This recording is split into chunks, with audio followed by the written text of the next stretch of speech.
Welcome to Something Crunchy. Tyler is homies with Blake. Blake is the older bro of Blair. Blair is married to Tyler, and is a slutty slut. Welcome to Something Crunchy. What the hell is crunchy? Welcome to Something Crunchy. All right. Back in the studio with Tyler D, and I want you to want B. Let's put them up. Cheers, everybody. How are we feeling tonight? I am totally subscribed to tonight's episode. You should be. Yes. We have an awesome guest with us tonight. We have been really looking forward to this one. She's an actress, writer, and producer with 2 new films coming out soon. She's also an artist, social media starlet, and host of the Jess Paul Show. Please welcome Jess Paul.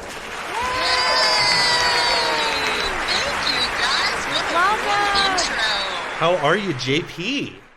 Oh, I'm doing great. I'm sitting on my bedroom floor. I'm surrounded by fake pies and cake. Like, Love I'm that. drinking real coffee. That is so your style. I can't wait to get into some of the art and the fake desserts that you get into. My life's really tasty. You might looks even like say crunchy. Ooh, I'll see what you did there. Well, thank you for coming to Crunch Down with us. We are going to have some fun.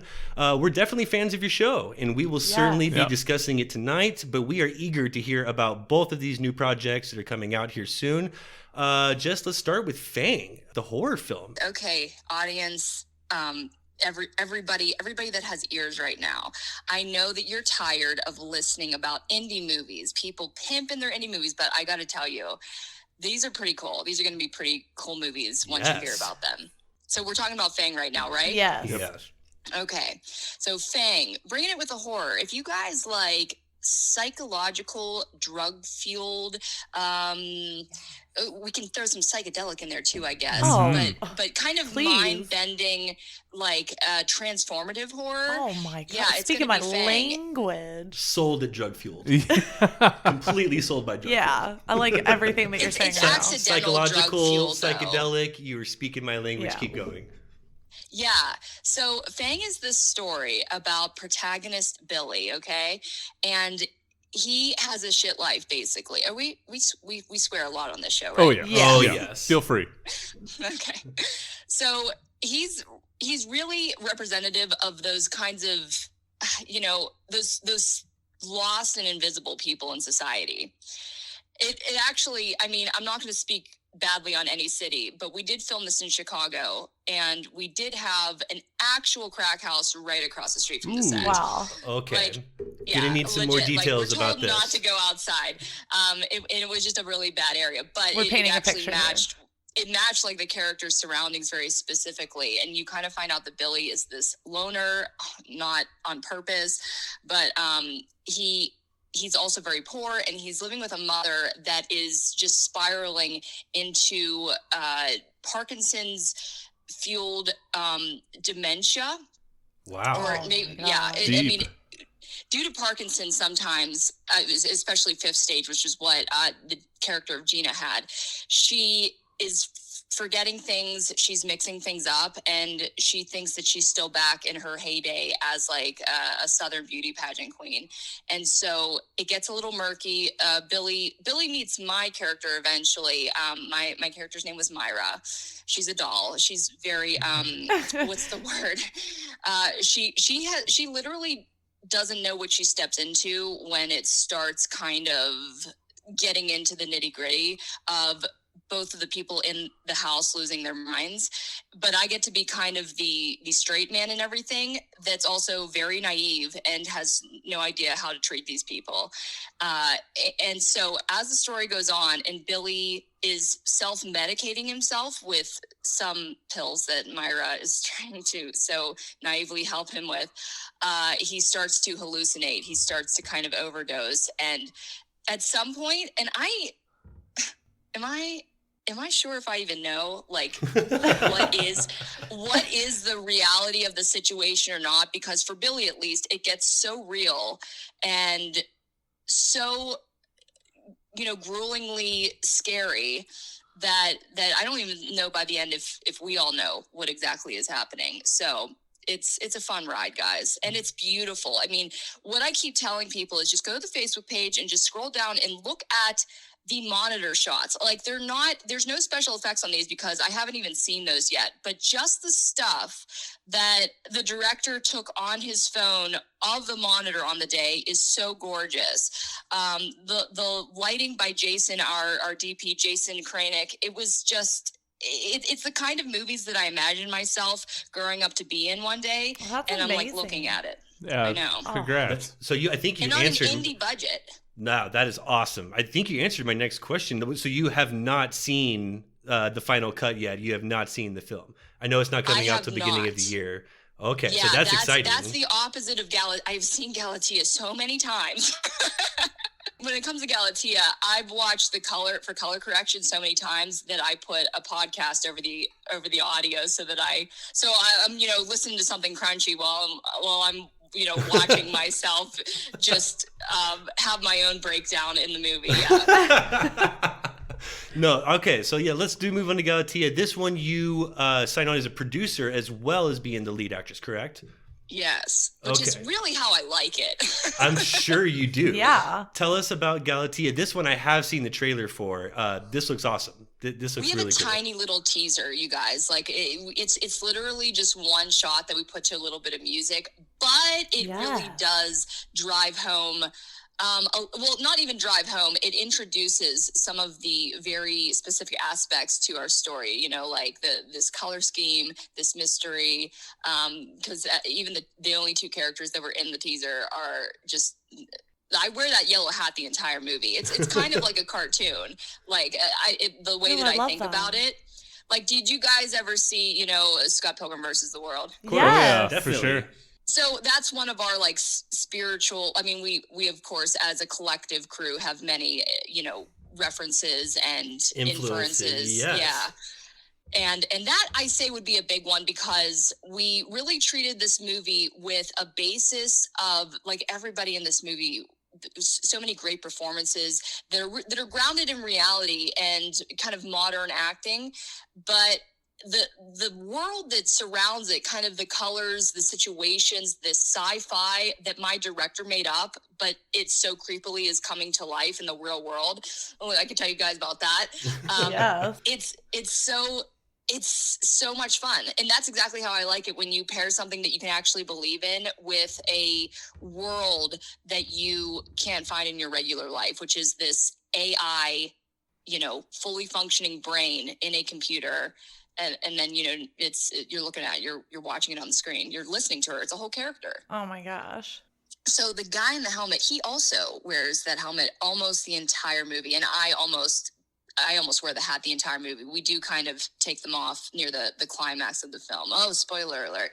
And, so he does wear that helmet, and it's so cool because it's quite a staple for the visuals of our film. One thing that my director Ben says that's completely true is that when you're watching an indie film, an indie feature, you don't know who these actors are. When you're watching Brad Pitt, when you're watching, Liam Neeson, but you don't always know you're looking at a no-name. So one thing that we did that I feel like a lot of filmmakers don't really, again, think about, don't really put into practice, is that we really differentiated between all the characters. And so you really are getting this kind of full bath of color and references. Again, like we have like silhouettes, we have individual visuals, and that pink helmet, it does have, I'm trying to think if I should even, I can't say completely what it is because it's actually part of the big plot. But he does wear it the whole time. It's quite a fashion choice. He did pick the color. The character did pick the color. Jesse did. He likes pink.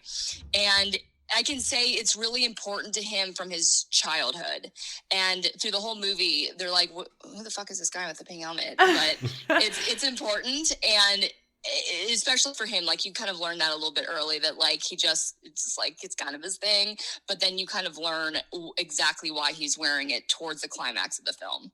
Wow. Okay, so are these your first features that you've done? These two that are coming out? Nope. No, these are going to be my third and fourth or fourth and fifth. Am I forgetting one? It's like, wait a minute. Yeah, I actually, the first feature that I was ever in, I also produced. That was quite a fun little ride there.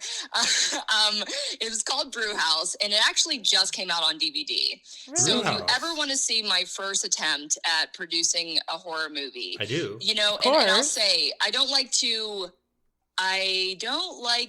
be very specific about like what I feel about my first productions ever, because I do want people to watch it and think for themselves. But I will say with Brew House, there are things that I really love about it, and then there are things that are like, oh my God, who thought that was a good idea? You know, all the way from like writing to final execution. There's a mix of that in there. But it was my first production as a feature, and it was a found footage. And I mean, you guys, I love found footage. That's exciting. Yeah, that's awesome. Yeah, I really like found footage stuff. Okay, so let's go back to Fang for a minute. You mentioned like that one also has really good cinematography. The subject matter for Parkinson's, I thought, is really unique and different. That's something that like really you don't see a lot of. So I think that's really interesting. That's intriguing.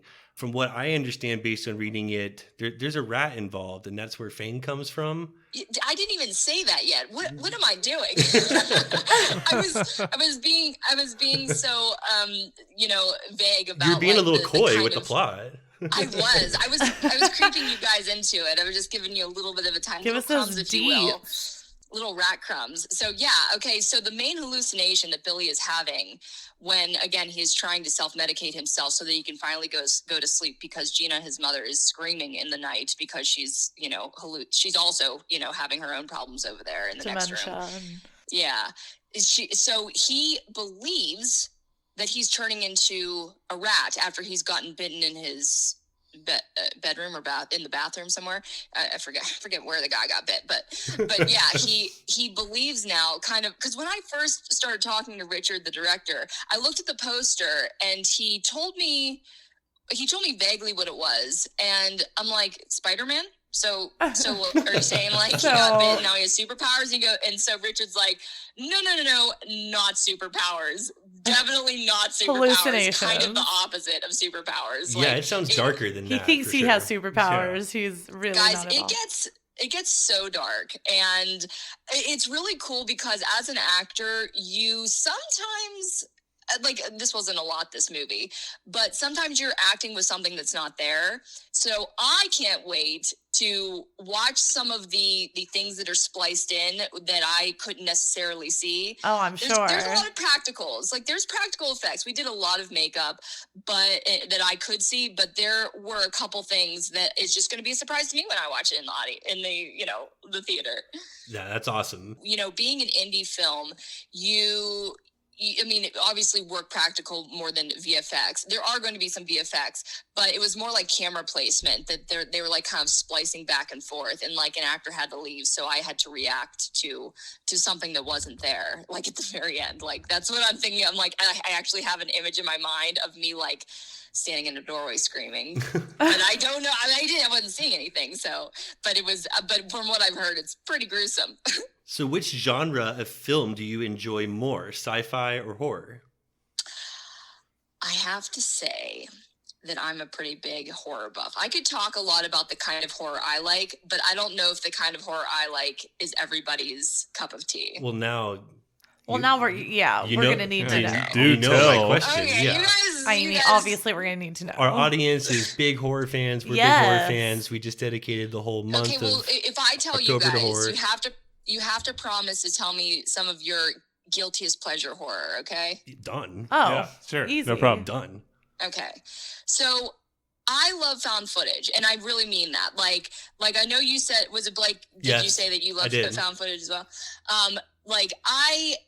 I just believe, I put it on a higher pedestal than I think a lot of other people do, because literally every single year that goes by, every 2 years, every 5 years, you have a new technology that you get to play with as the framing of the movie. We watched a couple of films leading up to Brew House that had to do with either screen sharing or recording on a device or a security camera or like, but these things didn't exist, 2 decades ago in the form that they did. So everybody gets to innovate. And I love the Paranormal Activities, which we can talk about more in the Burned by Rotten Tomatoes segment that we're going to do. Oh, yes. So I really love found footage, and I think that there's a lot of examples of it being done well, as opposed to schlocky and cheap, which is definitely what Brewhouse was. But we did again research what has already been done and kind of tried to infiltrate our style into what exists and trying to improve upon it. We didn't improve upon it, by the way, but we got to watch a lot of good movies in the process. So I love found footage, and I also love like a good ghost story. I know that might sound the classic like ghost story. Yeah, like the thing about me and ghosts, like I have been obsessed with ghosts all my life, and love ghosts. And so even to this day, I consider myself as somebody who doesn't necessarily believe in anything, but ghosts are something that like I'm that poster with the grainy UFO picture on it. I want to believe, like I want to believe that people that we love are like physically around us, like sometimes, or that, because like honestly, guys, I have not cried at something more than every single episode of Ghost Whisperer with Jennifer Love Hewitt every single week. I would cry every single week because, and I don't know if you guys watched that show, because I've like seen a couple I haven't, scenes, but I'm like, definitely going to need to now, just because I know that you cried from it. Well, the thing is, this is the thing, like, and it makes me feel silly because nobody liked that show. Like, oh, really? I think I actually did well, but I don't know. It was also like, let's see how many really adorable, like cute, dark looks we can put Jennifer Love Hewitt in while she's talking to dead people. But the part that always got me, the part that always killed me the most, was when every single episode, she would help some kind of ghost crossover after, she helped them with their unfinished business. And then the person that maybe would have been their family member or a friend that were there, that were like the live person, was like, I don't believe my husband's really talking to you. And then something, there's some kind of proof. And it's like, okay, we do this every single episode, guys. And so when I would watch that ghost cross over into the light, it felt stronger than a death. It was like, oh, this person's really moving on from this plane. Like when I would watch CSI, I don't know why I was so desensitized to murders and stuff, or Law and Order. Like it just didn't affect me. I'm going to go ahead and say you bawled your eyes out in Ghost. Yeah, like, and that's what I mean. It would happen every single week, and I'm not ashamed to say it. I cried over Jennifer Love Hewitt, and when she would cry, oh, forget it. She's like, hot. I was done. There's ghosts. I can see the appeal. Speaking of ghosts, I did happen to stumble upon Grimm's Frightmares, where did you did the voiceover work telling ghost stories. That was good stuff. So good, in fact, I think we need you for next Crunchtober to read some stuff for us. Like, we'll send it to you ahead of time. We would love to use that voice. That is awesome. You want some scary stories? Check out Grimm's Frightmares.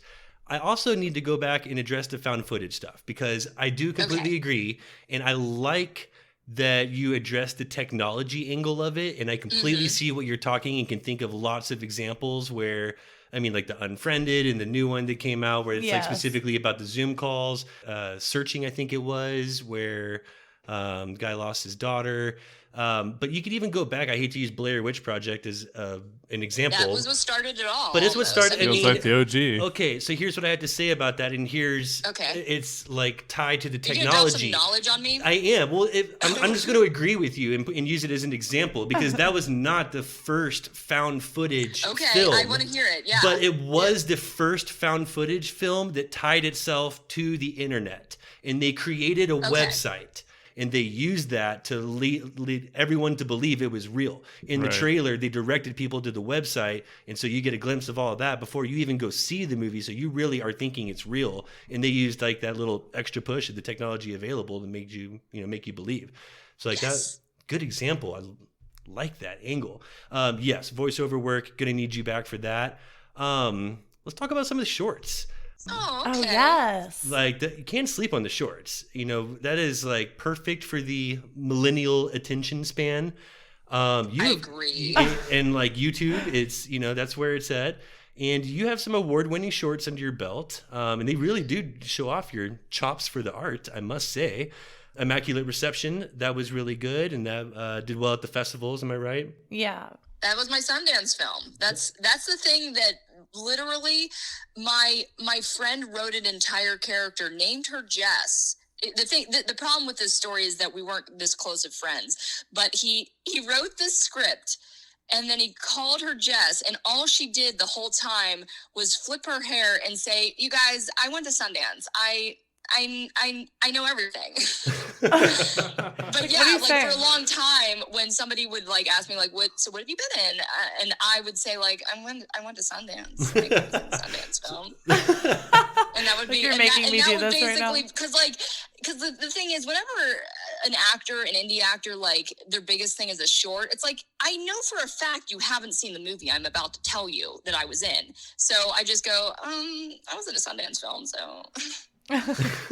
So yeah, that was good. That was 15 minutes of fun. I really liked that. The male lead opposite of you, I thought he did a really good job. We have football, smoking weed, and some sex all in like 15 minutes. Like we love all these things. I love that. And sibling rivalry and like sibling torture. Which is an unappreciated. We love that. that. Let me tell you some behind the scenes about. That's what I'm trying to get you to do. We can connect with here. that. Oh, that's very relatable for a lot. It's a very underappreciated element of film. And honestly, like I don't use it enough when I want people to watch my films. Like, I should just like point out all the films that like I get half naked and people will be like, oh yeah, sure, maybe I'll actually watch that stupid shit. No, your angle there is we used a period specific 70s bra, and bra was actually a bigger star than I was on set. Like, everybody was so excited about it. It's a noticeable part. It's a noticeable part of the 15 minutes. I'm not gonna lie. Yeah, if you guys haven't seen it, so they very specifically ordered this. You could tell this early 1970s specific bra that is just like at that time, I never really thought about it, but like the technology wasn't there for like curve hugging cups. And it was a Coney good time. Yeah, it was. So I mean, literally, like, do you know how the first bra was ever made? It was a bunch of napkins like sewn together, and like this wasn't that far off. So, like, that's just what they wore back then. Especially like if you were just like a whatever 16-year-old in backwoods Pittsburgh or whatever. Well, let's talk about A Funny Man next. That was the first thing I saw you in. Well, I think I saw your acting reel before that, but I saw A Funny Man and I was pumped, expecting a nice comedic, strong performance. And comedic it was not. A strong performance it was. That was really good. Give us a little background on that, like plot wise. So, if you guys haven't seen Funny Man, it is a guy that is seemingly looking to be getting ready for work in the beginning of the day, and then my character who's doing the same.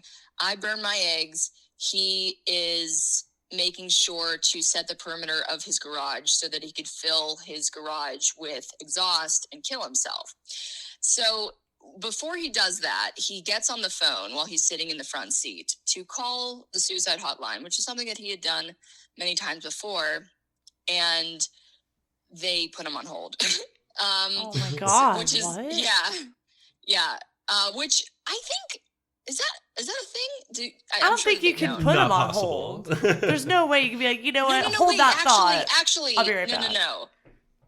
If I'm remembering correctly, my director told me a story that they thought of it. Okay, they came up with that idea, meaning the people who were, I think. Did everybody freaking write that movie? I have this group of friends where we just do all of our movies together. When I was back in Pittsburgh, like we basically would just trade like positions on set and just like do each other's movies for each other. So I don't even remember at this point all of my friends that wrote that movie, but they did come up with the idea, and they decided to try to see for research, I guess, to call the suicide hotline to see, what they sounded like or whatever. Yeah. And I think that they actually were put on hold. What? Oh, I see. Okay, that totally That's really makes fucked sense. up. Come up Yeah, with I'd a be plot, like, what? and it was coincidental. Like they'd already come up with the whole plot that and it really did happen, if I'm remembering correctly. Or I'm just making it up for this podcast. No, I think that actually did happen. That one was done really well. It was very simple, but with only 2 characters in it. There's like easy duality, the contrast between your character and his character.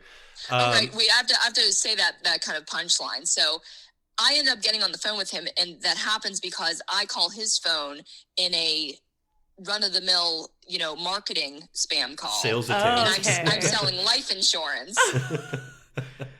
So Oh my God, that's crazy timing. Like funny man. So you end up talking to hilarious. him.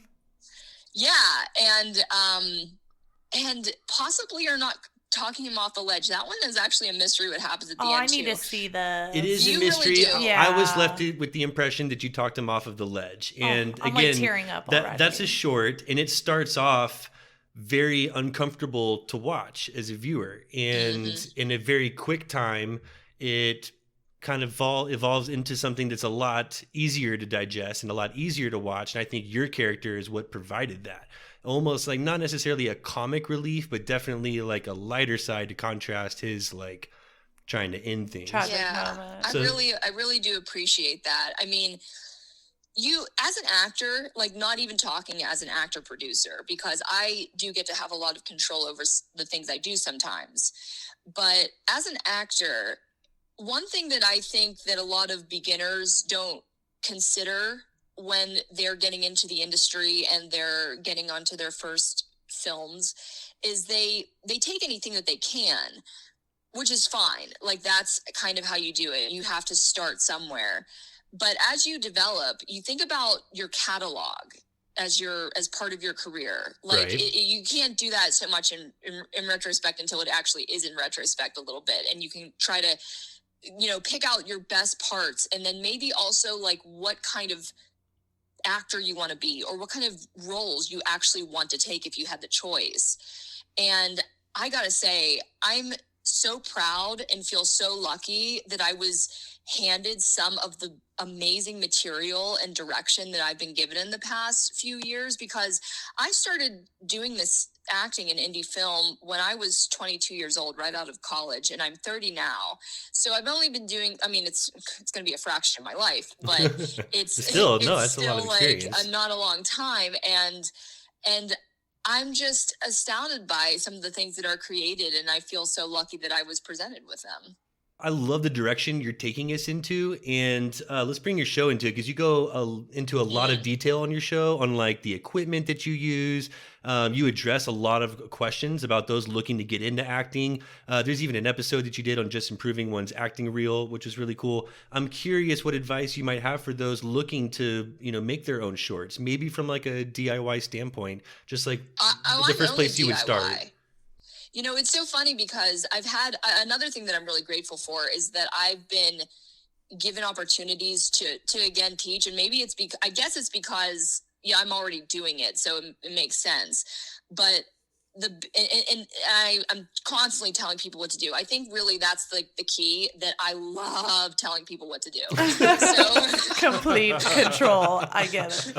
So over the years, like even since I was still a very beginner, I was trying to compile the lessons that I'd learned, and I started writing blogs. Actually, the same guy who wrote the script about me flipping my hair and talking about Sundance, he had this website in Pittsburgh, and it was called The Casting Pit. And he doesn't run it anymore because now he's like making video games out in like San Francisco. But I started writing articles for his website about what I kind of was learning so far. And I feel that you don't really accomplish much until you cycle it back into the reciprocation of helping out those who are starting out too. Like, and the reason to do that because I'm not getting any money out of it or anything. I mean, I guess I could get like 2 cents for the AdSense on the videos. Yeah. Right. But like, it's it's part of the growth culture of what you're doing. And then when you tell people kind of what to expect or how to be their best or how to take the right steps early, you're just creating a better ecosystem for yourself to thrive in. Sure. That, people around you aren't making mistakes or they're getting ahead before they're making catastrophes, or they're embarrassing themselves, or they're not doing enough, like I've had people that have helped me or encouraged me. I remember every single one of them, from time to time. So I want to be that person for someone too. That's awesome. I know. I'm so great, aren't I? You really are. I mean, pretty impressive. Cheers to Jess. I know. But that is nice, because that's like pretty life-changing to people sometimes when they don't know what they're doing or what's going on. They watch a couple of your videos, all of a sudden feel comfortable to do a fraction of the things that you've done. And the thing is, everything that I have done, I did on a no budget, low budget DIY kind of skill anyways. Well, that's like inspirational to people that can't afford a whole lot, or, they're just like, but I have so many ideas. I might not be able to put up a whole huge budget towards it, but to be able to see some of those tricks or things that can make a big difference, I mean, that's huge for people trying to do these things. I just realized that I didn't actually answer Blake's question. But what I was getting at actually by explaining that whole lead up was that, having DIY the whole thing and figuring out things as I go along, I realized that specifically in this day and age, it could have been different for if your uncle, if your dad or somebody was into film acting back then. Yeah. And I mean specifically film, because now we're not only able to have the kind of technology to make our own stuff because it's so cheap and it's available to the public, but we're almost expected to. Oh my God, especially during the quarantine. Right. I live in LA. I just came out here 2 years ago. So this whole past year has me, I came home from Fang, literally at the end of shooting. This was January of this past year. Ooh. My mom was like, "Are you hearing about this Corona?" I'm like, "What the heck is that?" I had to not have heard that term before. That's crazy that time once existed, because now, I actually haven't been auditioning because I don't really think it's worth my life. I'm actually one of those people those annoying people on Facebook that say, "Please wear masks when you go outside." I'm that person. But I just, we have to, as actors now, film all of our own auditions from home, which I was doing anyways. And I had my whole setup. I just told everybody. I already know how to do this. Yeah. But at the same time, now we're expected to do this forever. Actors are going to have to be their own producers. And that's my piece of advice, is that I understand that you actors might not be writers, or you don't want to be, but you're going to have to learn how to do some things for yourself. And I literally mean produce your own content, because you might think that you don't necessarily have to be forced to do something like that, but it will put you ahead, especially because so many people know how to do it. And, for sure. I've been on YouTube for a decade. That is a crazy thing to say. And what I mean by that is I started a show when I was 19 years old called Rec Radio. Yes. Yeah, guys. And when I started it, I, again, was fumbling with the technology. The entire green screen show always looked bad. When I talk about Rec Radio with so much pride. You're too hard on yourself, and especially for that time. It was literally the exact same setup as Tosh.0, and he still uses the exact same technology. No, that's exactly what it looks like. It's even the same angle. No, it still works. There are better episodes than others where I got that green screen right. I just literally, I one, could not care enough, and two, did not really have all the resources to actually do it if I did care. But yeah. Well, the quarantine and the virus has definitely helped YouTube and YouTubers like you explode. And before we jump into YouTube, let's take a break. This episode of Something Crunchy is brought to you by Podcorn. Podcorn is a marketplace connecting podcasters to excellent sponsorship opportunities such as host read ads like this mid-roll, interview segments, topical discussions, and more. We at Something Crunchy proudly use Podcorn ourselves and get many of our paid sponsorships through this platform. It's easy to use, free to use, and it's a must-have even with a very small audience. Podcasters can browse and choose opportunities right on the site, set their own rates, and collaborate with brands directly without any exclusivities. You never give up any rights to your podcast, and Podcorn is there to support you along the way to ensure you're protected and compensated for the work that you do. If you're a fellow podcaster or thinking of getting into podcasting, sign up at podcorn.com. Also, there's a link for you directly in those show notes. Don't wait to monetize your podcast when you can get started today.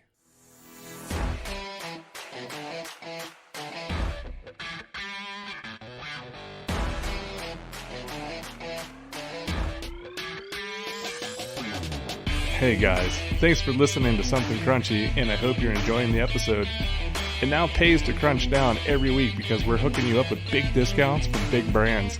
Up to 35% off Invicta watches using code CRUNCHY, and apparel from 8080, where in addition to 10% off using code CRUNCHY, every dollar you spend goes toward an entry into the Dream Car giveaway. Don't forget to join the Something Crunchy Facebook group for updates, polls, and the web's crunchiest memes. You can find us on Twitter at crunch_cast, and feel free to send any questions and your track submissions to somethingcrunchy@gmail.com. Now, let's get back to the show.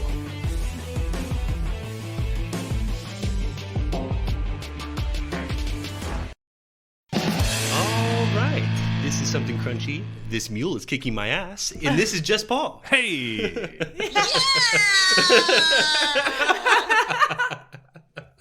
That's so cute. I almost thought you were going to play the Rec Radio intro music. But that one's better. That's better. Because it actually took me a while to figure out what you were doing.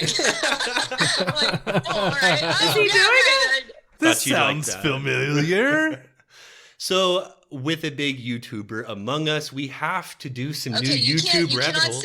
You cannot say big YouTuber because I am the tiniest YouTuber. But like on the scale of YouTubers, like, do you know that PewDiePie passed 100 million subscribers? Like, what even is that number? I didn't even know that there were that many people in the world. Just to play video games? Come on, man. Well, with a solid and established YouTuber among us, Yeah. we have to do some new YouTube rabbit holes. Let's get deep. Definitely. Yes. I love this segment. I want to hear all about your holes, and I'll probably rephrase that next time. I hope you don't. I'll start us off. My go-to hole that I'm always jumping into is it's always the how-to DIY. That's always my first and foremost. Same. Shit. It's everybody's. Wait, What I've been doing too. It's everybody's. And what are we talking though? Are we talking like those 5-minute crafts that are bullshit, or are we talking I'm talking about like I'm gonna anything that I'm gonna build my own house. It's my new go-to visual instruction manual. Like I used to be like very super selective, and like I would find a face that I trusted with the reviews to back up the resume. Of course. Now I click on the first video remotely close to what I'm looking for. I had a 13-year-old kid teach me how to backdoor something on my Mac earlier this week. Oh my god, yes! It did work though, go That is Scotty. what we do. Oh, that's so funny. So, For like, me, dude, it usually starts with home improvements, and then it goes to DIY Yes. tools to Yes. get those home improvements done, and then it turns into DIY first aid to stop the bleeding from the my tool that I God, made to yes. fix the house. Yes. For sure. I DIY for the home, partial crafts at time. Not a huge crafter, depends on what it is. Well, Anything what are your mom favorite kind of hacks. crafts, Blair? Well, it's just like for the house or for like mom hacks or like different DIY things that just like blow my mind that I never knew. Okay, you got to tell me, Blair, what's the best thing you ever made off of a tutorial? Oh, I mean, we've like Oh, I can answer real this for upholstered Blair. furniture. What? I can answer this for Blair. Blair made what she learned from, I want to say it was YouTube, but it may have been Pinterest, where she made presents. We're from Texas, and she made presents for us where it was like the nail art with the string that like all centers on like a heart or star that's like somewhere in Texas. Oh, that was like, a fun crafty thing. It's like a board art, like a craft present, like Just that. like a That little was cool. funsy. You gave me one of those, and like that you I learned. totally forgot about that. That you learned from like a crafting. Oh, that's delightful. Isn't that precious? To just like jump in and steal really that for you. I've done most stuff for like the kids that are just like, man, I can like just make this shit. Like, who knew? Yeah. You DIY just anything for them. Like, even with a cardboard box, you can turn into like a freaking airplane or something. And you're just like, oh my God. I'm curious what a YouTuber watches on YouTube when you're not YouTubing. Well, I've got a freaking list for you guys, okay? Yeah, well, I need to hear it. This is the segment. Hit it. Okay, so I watch YouTube easy 8 hours a day, like all day long. Wow. And I don't know what, and when I say that, I mean it's playing in the background, like it's the noise that fills the silence of my life. And usually I'm working. Like, well, I am always doing something. Like, literally at almost all hours of the day, I am doing something that either furthers my brand, because I have a couple that I have to pay attention to. It makes me money in some either short-term or long-term way. And so in the background is YouTube. I'm just a YouTuber through and through. I've been watching it ever since I got my own laptop before I started college. And I like seeing people on there. The thing about me being an actor, it's kind of convoluted because I didn't go to school for acting. I had the only training I can actually cite is like going to the community center across the street and like, taking like musical lessons from the local piano teacher. Like I wasn't like educated in acting, but what I want to do within this career that I'm building for myself is find an honesty that I don't necessarily think that can be taught, even though that's bad news for people that want to know it. For sure. Yeah, sorry. But I just want to find a place where I when you're looking at someone on the screen, you can 100% suspend your disbelief that this is like an actor, like this is a real person talking. They're not saying lines, and of course you have to lend that to good material. So, a lot of the time, because man, I can't do bad scripts. Like, I just kind of refuse. Yeah, it's a good combination of everything. Yeah, and so I just that's kind of what I want out of this career and this life, and I think that YouTube is closer sometimes to finding that kind of honesty. I mean, everybody puts on a face, of course, because they're talking to a camera. Like, it never looks like sometimes they'll have two people in the shot, but for the most part, like, a lot of the shows are done to camera.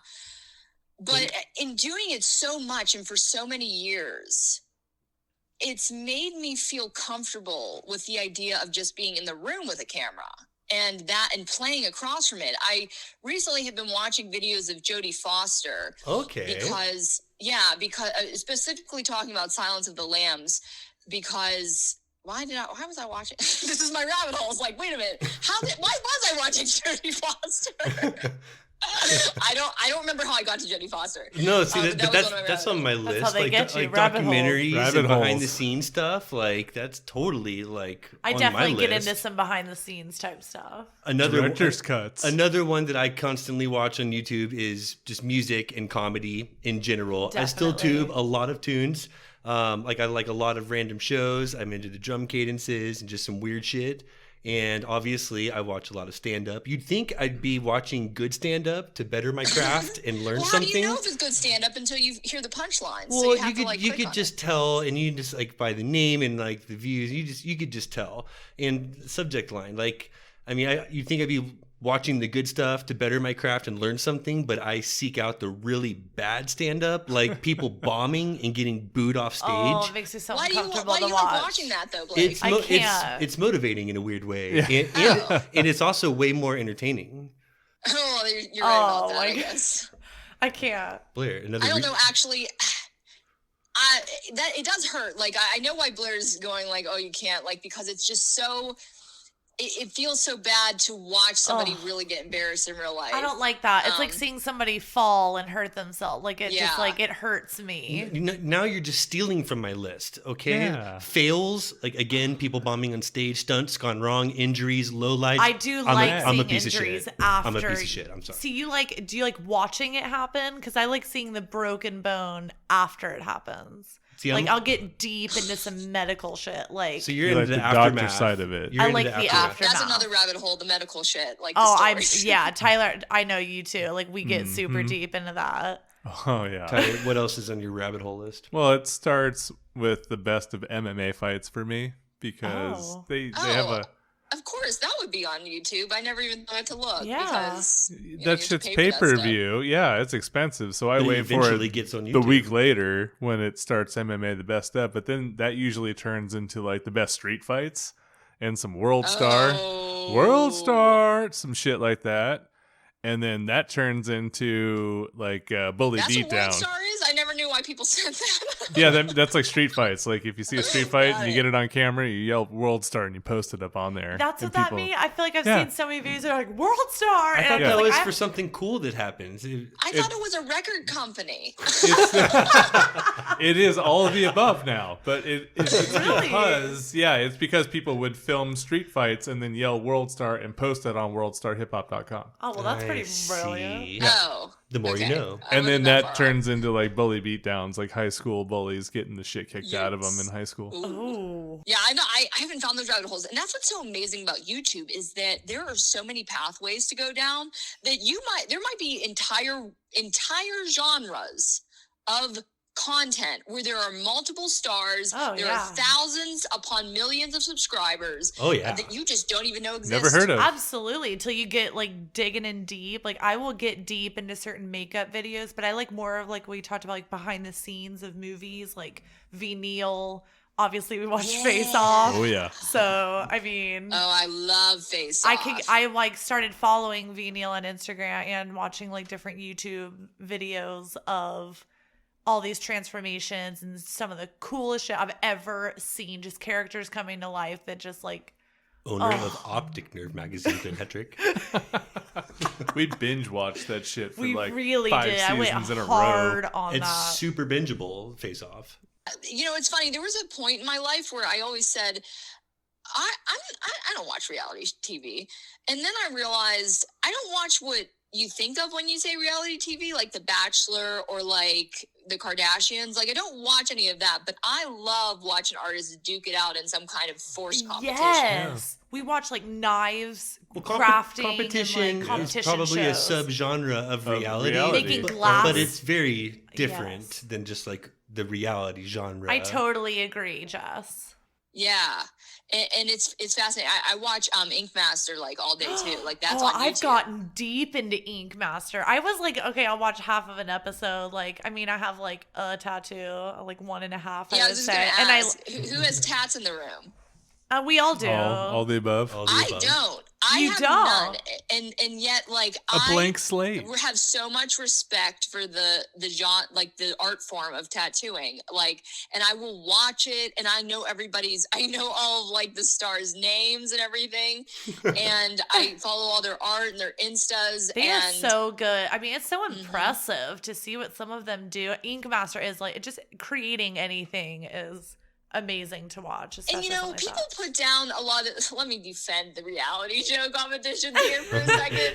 I like it. Fight for it. Down that like they do. They lump it in with regular reality TV, and I know, like I've seen the video that says like Ink Master's not real. Yeah, I saw it. Okay.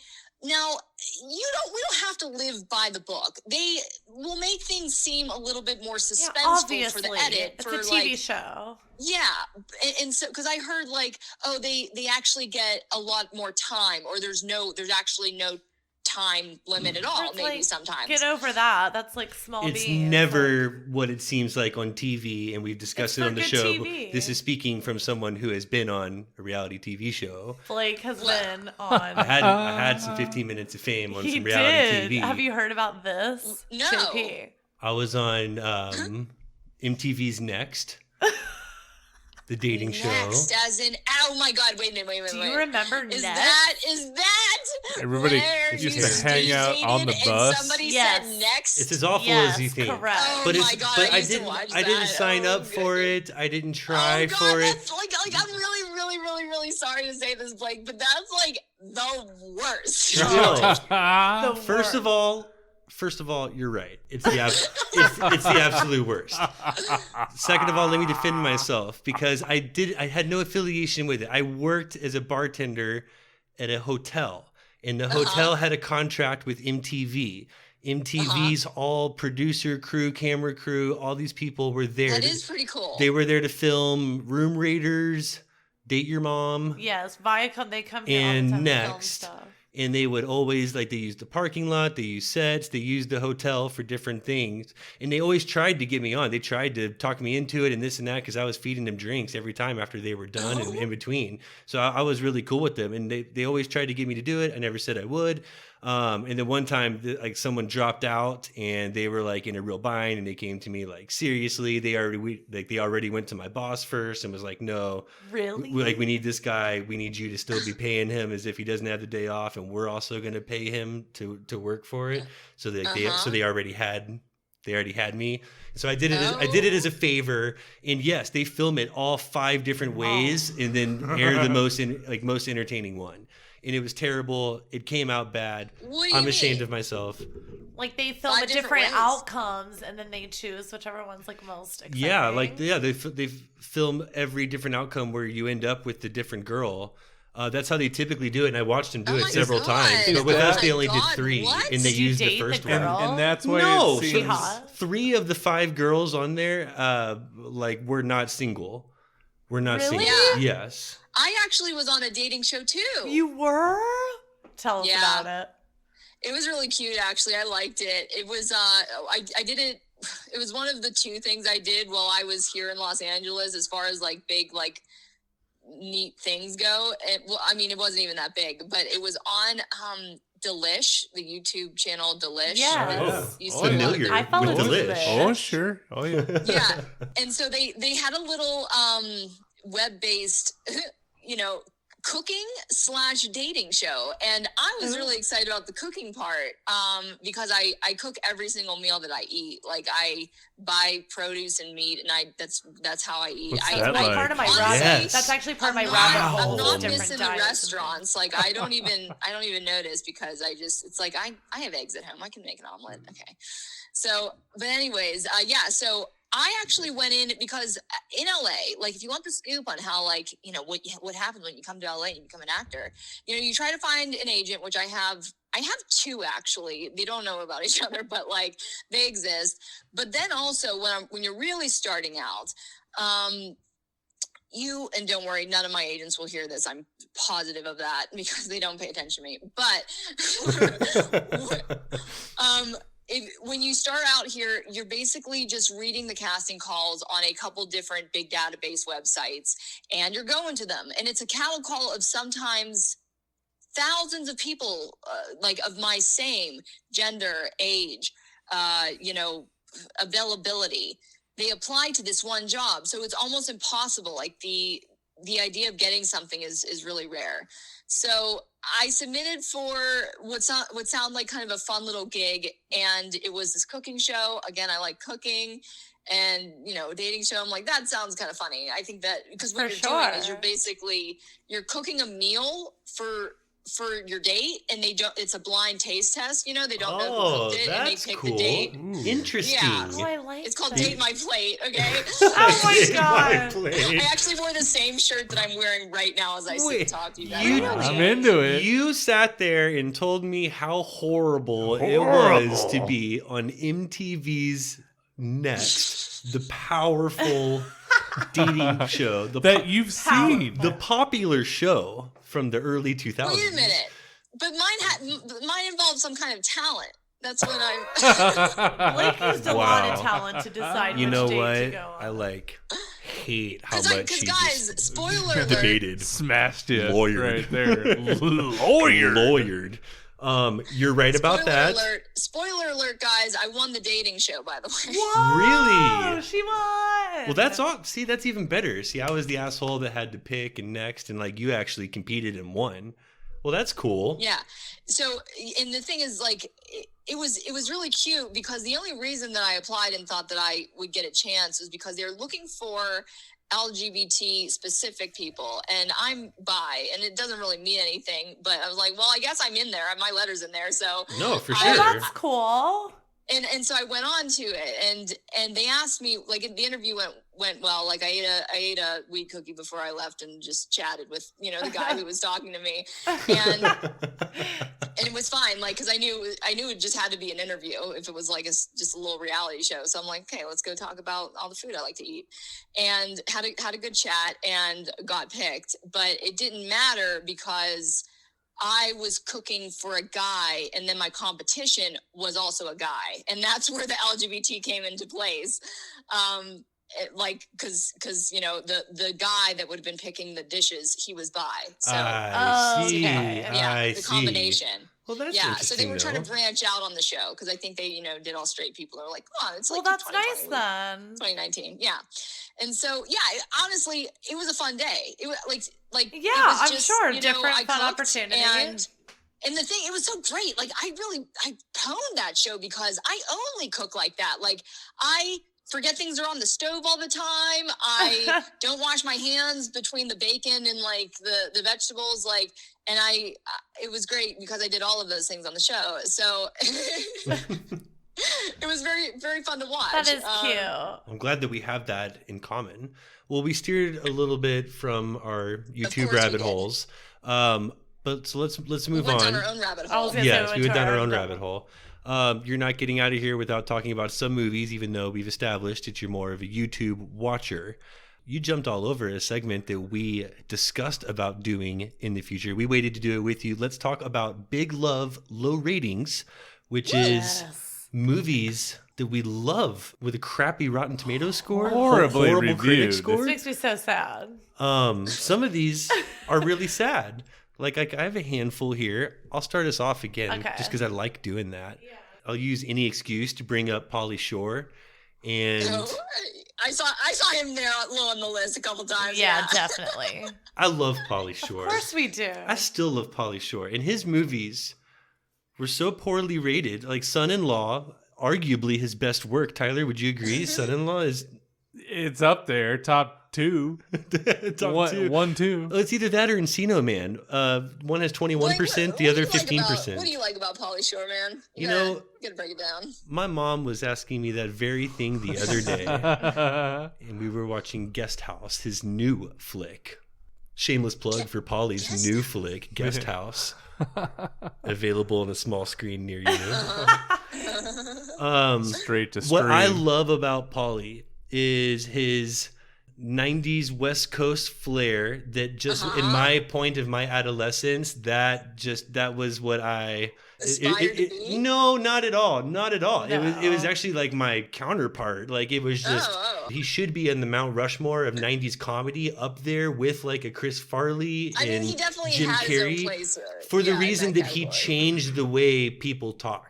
Like he changed the way people spoke for those. Well, like, and years that's in something the that you 90s. like to do is change the way that, not change the way that people speak, but people do talk different because of how you have a flair when gotta tell speaking you, at times. like, watching Pauly Shore, there were some lines that he would say that he didn't open his mouth for the entire sentence. Like it just like literally sounded For sure. in his mouth. For sure. He had that character, though, and anybody that can develop their own character and then play it throughout their own personal life, like again and again and again. Pauly. I guess that's why he gets a bad rap, though, isn't it? That he He just didn't do the anything same thing over different. and over. Yeah, Well, Larry 'cause the he started Cable on Guy. MTV and then just did the same thing in his movies. There's so many people that you think that like that's their own persona, but it's not. It's just a character that they're playing, but they've adapted it to their everyday life. So Tyler, you don't think that's who he really is? no, He's not the weasel. Actually, I don't know if I've ever seen him in an interview. Does he like break the character and everything? Oh, Yeah, he's yeah, not he's- the character. he's We've not seen the- him in stand-up, especially I think. anymore. Like he's like that guy, but like very toned down version of that guy. Okay. That was, Yeah, I that bet was that a was an total extreme version character. of him. Did you know that his mom owned the Comedy Store in LA forever No. and ever? Yeah, like they're huge into comedy. She's like one of the most influential people in comedy history, really, in stand-up comedy, really. And we met him and his dad, Yeah. and he's super chill. He's a really nice guy, and like he's not as but that was not in his heyday when he was also like No, super big thing. 1991, Paulie was a different guy than what we met, but it was a Paulie character. gets some low Rotten Tomatoes ratings. Yeah. So. You know what, Yeah, Blair? he was at that bottom of the list. Yeah, he really was. Blair, I want to know what you have on your big love. So many of my beloved give me what's on the movies top are of your low. list over there. Oh, first up, Tommy Boy. Tommy Boy's Tommy low? Boy. Really? You shut your Yes. mouth. It better not be. No, that's why I hate to say that. I mean, 42%. It's not like That's 15, okay. but it's 42. It should deserves be, more than that. It should be 80, but 40 is not horrible. I mean, we quote that just like who does? Well, On the daily. Do they, to be honest, guys, I really did not know what people thought of most of my favorite movies until I had to look on Rotten Tomatoes. Like, I never really go to the website.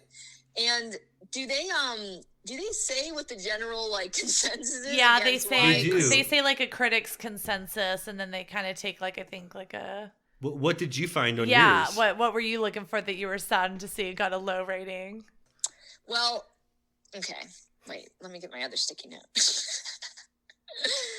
Okay, so I have a handful of like when people ask me like, "What's your favorite movie?" or "What kind of movies do you like?" Sure. I have a handful that I say like are my favorite, and to be honest, a lot of them that I looked up were pretty fresh. So I Yeah. guess I generally like good movies. That's good to know. Yes. But okay, so a couple that I saw that were very odd to me. Okay, I don't know if you guys have seen this movie, but I think it's super cute. It's called Odd Thomas. What's Odd Thomas? So it's actually a ghost story. So Cool. Odd Thomas. I'm looking up the IMDb here. Hold on one second because I want to get these people right. Okay. Odd Thomas. So it has the late and just gorgeous person, Anton Yelchin. And it's this little cutesy, like romance, like it's very high energy. It actually also reminds me of Scott Pilgrim, which is maybe why I liked it so much. But it's got that kind of feel. It's a little bit cartoony. Like they really went overboard on like these CGI hamburgers because Audie, which the guy's name is Odd Thomas. His first name is Odd, and his last name is Thomas. And Audie, they call him. He works at the fry cook, but he can also see ghosts. So it's this weird cartoony, like I guess it barely feels like horror because it's like if Disney does horror, it was pretty cute. And it was on the rotten list. It got a 38, and I was mad because I thought it was such a departure from anything I had seen. Well, now I'm stoked to see it. I didn't watch it that long ago. I was an adult with a fully fledged, opinion when I watched it, and I feel like I need to go back and see what everybody's talking about. I also have to read. I didn't even look to see what people like the consensus was, so I didn't even know that was there. But I was pretty upset that Odd Thomas was there. It's cute. Check it out. All right. Tyler, what do you got on yours? You guys ever seen Strange Wilderness? Strange Wilderness? Steve Zahn? Steve Zahn. Jonah Hill? Jonah Hill. You ever seen that movie? Strange World? No, Strange Wilderness. Strange Wilderness. No. It's I'm not completely shocked that it got a low rating. It's perfect. It was a terrible movie. You can catch but on a great cast. You can catch it on Comedy Central at 2 a.m. pretty much any day of the week. But really? it's got a great cast. It's hilarious. It's really funny. Okay, parts of it are hilarious. 2%. Steve Zahn, Jonah Hill. 2 fucking 2%. 2%. It's worth at least 75 in my book. That's awful. Oh, now you're being What? whoa! Don't listen to that. I think it's a 73%. This statement has swing. not been backed nor is approved by Something 62%. Crunchy. He is speaking on behalf of himself when he says that. 75%. Don't watch the Comedy Central version. Get it on Blu-ray. That's true. It's a different movie, but it's tolerable. Funny. It's funny enough to be better than 2, that's for sure. Who's in the cast? Steve Zahn, way funnier than Jonah 2. Hill, Justin Long. Justin Oh, Long. I love Justin Long. Love Justin, and he is hilarious in this. It's like you might need to see it a he's couple the times best. to really get all the funnies or He would something. be someone I'd want to work with someday. Totally. Sure. Seems like everybody's best friend. I got to meet one of my favorite young actors at Sundance. Oh, who's that? Pretty cool. Who's that? Oh, fuck. I always forget his name. Oh my God. He was was one of my favorite actors. And he was in Jennifer's Body, Haunting in Connecticut. Horror actor. Kyle Gallner. Right. Are you guys messing with me? Do you know? No. I know what you're talking about for sure. I thought you guys were like, oh yeah, that guy. No, Tyler's probably fucking with you, but Blake and I definitely. I'm just kidding. He was in Dear White People, and that went to Sundance the same year that Immaculate Reception went to Sundance. Yeah. And so I got to actually get invited to an actor's brunch at Sundance because I technically fell into the category. You know what I mean? That's awesome. Yeah, and Alice. Actually, speaking of Scott Pilgrim, Allison Pill was there. Was another actor that I recognized. She played that's cool. the drummer. She was in American Horror Story. And she's been in a bunch of stuff. Okay, and so I've watched her all my life, and she was one of the only other names I recognized.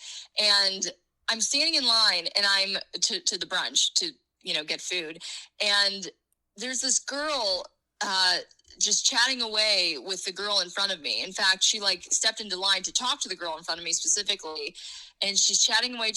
She has big glasses, and she's talking about how she never learned to drive till she was 25 years old when she cause she lived in New York her whole life. And then I realized it's Allison Pill standing right in front of me talking. And so I literally I wasn't part of the conversation, so I guess I could just say that I overheard a conversation by that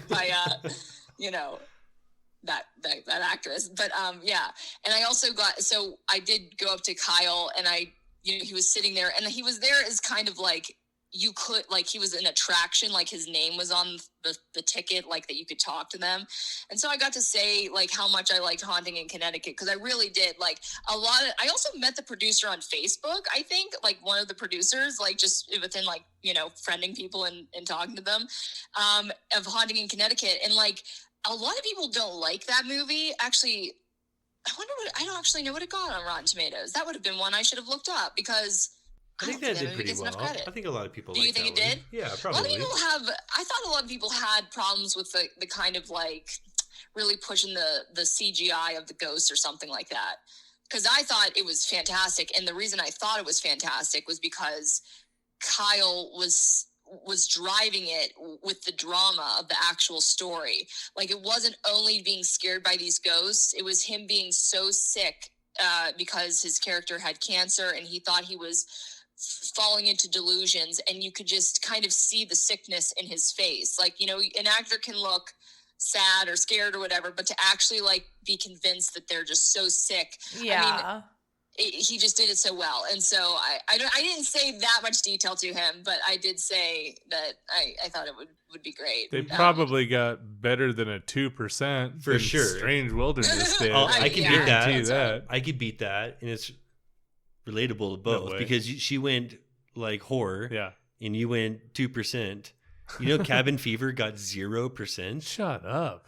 Cabin Fever. That Cabin Fever, 0%. Eli Roth. Cabin Fever. Roth. Good. Yeah. Okay. Well, what does 0% even mean? Did nobody vote for it? It means the critics hated Cabin Fever. That's crazy. Yes, I definitely have a huge one that I was shocked that was on this list. Now and Then. Now and Then? Now Actually, and Then. I wrote that down too. Christina Ricci? 32% with that cast and lineup, and just summer of 1970. Devin Sawa was in it. Christina Ricci, Demi Moore, Melanie Griffith, all my favorite. Thora Birch. Blair, that's so funny, because I think that you mentioned that on another podcast, right? I mentioned Devin Sawa as much as I See, can. this is episode 61, so I'm going to say we've had at least 50 Devin Sawa episode mentions. That's so funny, because I've never heard anything like that before, but my sister had the same attraction to Devin Sawa. She gets me. My sister has that attraction. We're not the to only Devin Sawa. ones. Blair's over here puddling in her chair, just thinking about the guy. I think it's just so funny though, because that's so specific. And like, I didn't know that he was a heartthrob. Like, my sister was all about the boy bands when we were growing up. And I never was. Like, I liked the Spice. Well, that probably was saying something about me. I like the Spice Girls. Yeah, you're like, I am so not into boy bands, but Spice Girls. How do you not love the Spice Girls? Okay. But yeah, but like, that was another person that you liked, and I thought that was funny when I heard it because it was very nostalgic to me. Oh, of course. After watching you and seeing your show, that is actually no surprise whatsoever. Hearing that you were a Spice Girl fan, I could see the influence. Who is your favorite? The Jess Paul that we see on screen. So in my household, we pretty much went by hair color for the most part. Okay. And so I'm a natural brunette, but didn't matter anyways because I would have picked her anyways. Posh Spice. She had so much attitude, okay? She owned the room when she was in it. Wait. She had a good fashion sense. Was that the Victoria Beckham? She's the best one. Yeah. Is that the one? Yeah, I agree. She's the best one. Still by far. She was then. She is now. I'm glad that we can all unanimously agree. Yeah.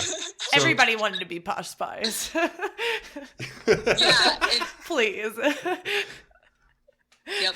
Posh Spice. Did you know that Empire Records only got a 29%? That's a bummer. Like, movie what? was awesome. Empire Records did bad, which sucks. And Boondock Saints did even worse, 20%. What the hell? I think I saw that too. It's one of the best movies ever made. Yo, this is gonna be shocking, but Drop Dead Fred from 1991 got 11%. Come on. You shut your mouth. Phoebe Cates alone should have gotten more than 11%. She's worth 40% just for showing up. Right? Exactly. You know, most people, that would be the consensus there. I'd watch Phoebe Cates Drop Dead course anything. You would. Would not almost everybody say that? They didn't like Broken Lizard either. Both Super Troopers and Beer Fest under 50%. Super Troopers got 35%. That's like disappointing. Grandma's Boy, 16%. Grandma's Boy. That's a title that I can imagine on that list really easily. Yeah. Oh my god. I bet the critics didn't love it, I guess. It's so watchable though. Every time you see it, you find 5 new things that's funny about it. That movie's great. Yeah, like I'm not knocking your taste, but like that's the kind of movie that belongs on the low list. It's just the category. Like they all just kind of puddle down there. The goofy, like larger than life posters with all the 90s stars, like that's just like Those are my favorites. Now you're speaking my language. Give me a real goofy ass poster with a bunch of people on it, cartoon style. I love it. I'll be there. Just any other big low ratings movies that you want to just throw out there? Yeah, well, this is the thing. Like I said, I didn't know what anyone thought of my movies. But I decided to go all the way under like down to 25% at least. And some stuff that I see on here, it's like, I think some of these are nostalgic to me, and that's the only reason. Like Tom and Huck and It Takes Two. Oh, It Takes Two? What percent was that? 8%. Oh, my heart. No. That rips my heart apart. Wait, hold on. I grew up on that movie. I disagree. It Takes Two? Is that the one I'm... Mary-Kate and Ashley, Kirstie Alley. Oh my God. I can't tell you how many times I've watched that movie. It's because of you that I even know what that is, and I'm ashamed of myself. I'm ashamed of myself. You shouldn't be at all. That's got about 7% Plenty of men love It Takes Two. It takes 2 brain cells to enjoy that flick. That's what it takes. You thought Kirstie Alley was hot? In like 1987, Kirstie Alley for 37 minutes was like definitely hot. I liked early Cheers, Kirstie Alley. She was hot there. Look Who's Talking Now is on this low rating list, and I thought Kirstie Alley was plenty hot there. Okay, yeah, that's Look Who's Talking one. Now deserves to be there. I disagree. And shame on you for bringing it up. But you were onto something with Kirstie Alley in the first one. Now that was a Kirstie Alley I can get behind. Maybe your sex tape. Slap cheeks or... Also, the only other 2 that I found were very suspect. Practical Magic. Oh, okay? I love Practical Magic. You should see Blair's face right now. Maybe it's a guilty pleasure. Who knows? But like, totally. And then Lady in the Water. And I have got to tell you, I am just the biggest M. Night Shyamalan stan. I didn't see his last Airbender because I was trying to watch it over Skype with friends and it kept freezing, and so I have not seen it. It's awesome. But like I don't know why I feel like if people don't like that movie, they don't have an imagination. That's just what for sure. What I believe. Yeah, I can see that. I don't know. Those are good. No. But that's my list. Do you hate seeing your favorite on this list? You're like, no, I saw it way too much. God, Blair enjoyed your list so much. I really did. You had her bent over and it takes two. And then she just by practical magic. Yeah, you had me. You had her. And just take me. I'm spent. Well, Jess, we are going to end on a fun surprise segment for you. What do you guys got in store here? Well, you did something pretty crunchy. One of my favorite things you did after your roasting of the bands, which was an excellent episode. So up our alley. I love that. In fact, I hope that you will do the same thing one day because you're familiar with podcasts, done a lot of podcasts. I hope that you will roast podcasts next and that you will include something crunchy. But I also loved that you did things that you wouldn't buy at the dollar store. Oh, right. And that was an awesome list. I was really into that. And I was like, God, that's a really good segment. We could totally come up with things we would not buy at the dollar store. This is great because I have so many more that I found that I would not buy at the dollar store. Oh, enlighten us. Perfect. Like permanent markers. Because I was talking up that office supplies section, but I used some permanent markers in rainbow colors, like not in the same pen. Like there was a red one, there was an orange one, and so I put it on my whiteboard, and the next day it actually disappeared. Like that's the opposite of what I want. Marker? Like the ink just like evaporated. It was like lighter. I don't know where it went. I was so confused. And I'm like, wow, I didn't know the dollar store could jip that hard. Like that's really extensive. That's a good one. We came up with these collectively. I'm going to list off ours here for you. The things that we would never, ever buy at a dollar store. Loved this. First one on the list, and I could not believe that no one thought of this. And this was just the lowest hanging fruit there. Condoms. Never buy any contraceptives. Never buy any condoms at the dollar store. You never want to cheap out. Nope. When it comes to the contraceptives. That is so true. Condoms place to cheap out. is at the top of the list. Things you do not want to buy at the dollar store. Number 2, steak, meats in general. While $1 for 3.5 ounce frozen ribeye is easy on the wallet, don't you do it. Don't do it. No dollar store steaks. Not going to happen. Anything with a plug. I'm talking most electronics in general, but this stuff is not Consumer Product Safety Commission approved. So like it is a fire hazard. Like even just a phone charger, it's a lot of things. You can ruin your device with that. Same goes with batteries. Those cheap batteries that can leak battery acid. Blair with her drawer full of toys. You put those cheap batteries in there. Which drawer are you talking about? You can catch yourself. The one you can get yourself in trouble. I was like, which drawer did you find? And then obviously like vitamins and herbal supplements as well. Oh my God. You've got to be doing yourself harm by actually putting that stuff in You're your exactly body. right. You might as well eat that dollar bill. See, but I definitely agree with you in your office supplies because I don't fuck around when it comes to office supplies. I like am passionate about my pens and my office supplies. So like, you know, I understand.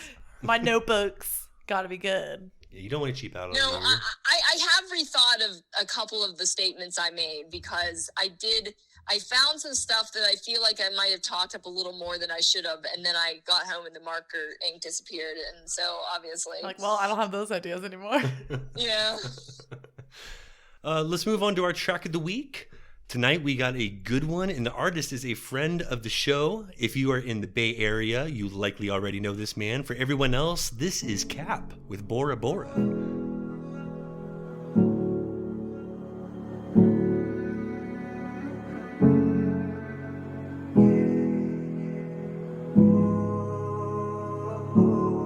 We went to an island in French Polynesia. We stayed on the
Love that jam, and thank you, Cap. You can find all of his stuff over on YouTube, Spotify, and most listening platforms. He's got some great tunes. Check him out.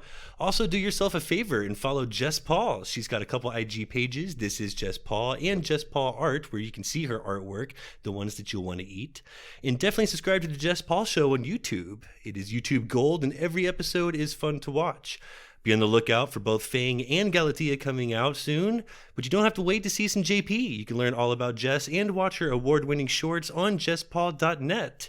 Thank you so much for crunching down with us tonight, JP. And yes, you are always thank you, Jess. welcome back. Thank you guys so much for having me on. Of course. This has been another episode of Something Crunchy, and don't ever forget to live your crunchiest life. And be crunchy to one another. Cheers. Oh, how nice.